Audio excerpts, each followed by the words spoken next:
আজকে নওগাঁর একটা কিউট আপুর জন্মদিনে চলে গিয়েছিলাম কেক ডেলিভারি করতে। দেন ওখানে কি কি দেখলাম, কেমন এনজয় করলাম, সেই সব কিছু নিয়ে থাকছে আজকের ভিডিওটি। আসসালামু আলাইকুম এভরিওয়ান, আশা করি সবাই ভালো আছেন। আজ আমি যাচ্ছি আমার প্রিয় মামা আপুর বার্থডে সেলিব্রেশনে। মেনলি আপু একটা কেক অর্ডার করছিল, কেকটা ডেলিভারি দেওয়ার জন্যই আমি যাচ্ছিলাম। দেন ওখানে গিয়ে আটকা পড়ে যাই আপুদের এত এত সুন্দর আয়োজন দেখে। দেন আপু বলল যে থাকো, একটু পরে যেও, মানে তাদের সাথে অংশগ্রহণ করার কথা বলল। তো আমিও এত সুন্দর সুযোগ কেন হাতছাড়া করব। আর এত সুন্দর মানে একদম মনে হচ্ছে অন্য একটা রাজ্যে চলে গিয়েছিলাম। এত সুন্দরভাবে আপু সবকিছু ডেকোরেশন করছে যা বলার বাহির, একদম পুরো পিন্টারেস্ট ভাইব যাকে বলে। আপুর ইচ্ছা অনুযায়ী আপুর জন্য খুব যত্ন করে কেকটা রেডি করে নিয়ে গিয়েছিলাম। সাথে একটা ছোট গিফট ছিল যেটা ভিডিওতে আর শো করা হয়নি, ওটাও আমার হাতেরই বানানো। যেহেতু খুবই অল্প সময় পেয়েছি আপুর এই বিষয়টায়, সেজন্য আমি তেমন একটা মানে হয়তো বা বিশেষ কিছু করতে পারিনি, বাট ইনশাল্লাহ পরবর্তীতে করার চেষ্টা করব। আপুর সাথে আমার পরিচয় বিগত কয়েক বছর ধরে সোশ্যাল মিডিয়ার মাধ্যমে পরিচিত। খুব ভালো একটা বন্ডিং হয়ে গেছে খুব অল্প সময়। আমাদের তেমন একটা দেখা হয় না বা তেমন কন্টিনিউ কথাও হয় না, কিন্তু তারপরেও তার সাথে আমার বন্ডিংটা একটা ছোট বোন আর বড় আপুর মতোই, মানে অনেক ভালো বন্ডিং। আমি দোয়া করব আপু যেন সবসময় ভালো থাকি, সুস্থ থাকে। আমি তেমন একটা ভিডিওতে আসি নাই কারণ আমার খুবই মন খারাপ ছিল যে আপুদের থিমের সাথে আমার ড্রেস কোড একদমই যাচ্ছিল না, কারণ আমার তেমন প্ল্যান ছিল না যে আমি থাকবো। আমি জাস্ট কেকটা দিয়ে আপুর সাথে একটু কথা বলে চলে আসবো, বাট মানে আটকে পড়ছিলাম।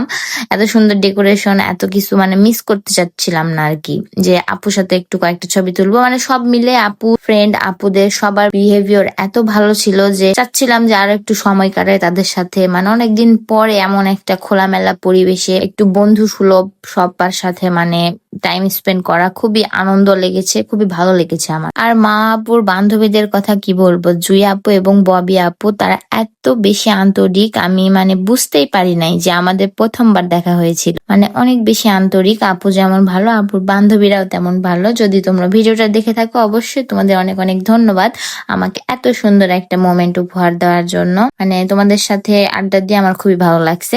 আর এই তো আপুর সেই পিন্টারেস্ট টাইপের ভিডিও করছে, মানে সব মিলে এত সুন্দর ওয়েদার ছিল, মাশাল্লাহ মাশাল্লাহ যা বলার বাহিরে। আর সেই দিন আল্লাহর তরফ থেকে হয়তো একটা গিফটও পেয়ে গেছে আপু। খুবই সুন্দর রেইনবো উঠেছিল, আপনারা দেখতেই পাচ্ছেন, খুবই সুন্দর ছিল। দেন আপু কেকটা কাট করলো, কেকটার মাশাল্লাহ অনেক সুন্দর এসেছে। আমি আপুর ইচ্ছা ছিল যে মেরুন কালারের মধ্যে যেন উপরের বর্ডার এবং নিচের বর্ডার থাকে, তো সেই অনুযায়ী আমি করার চেষ্টা করছি।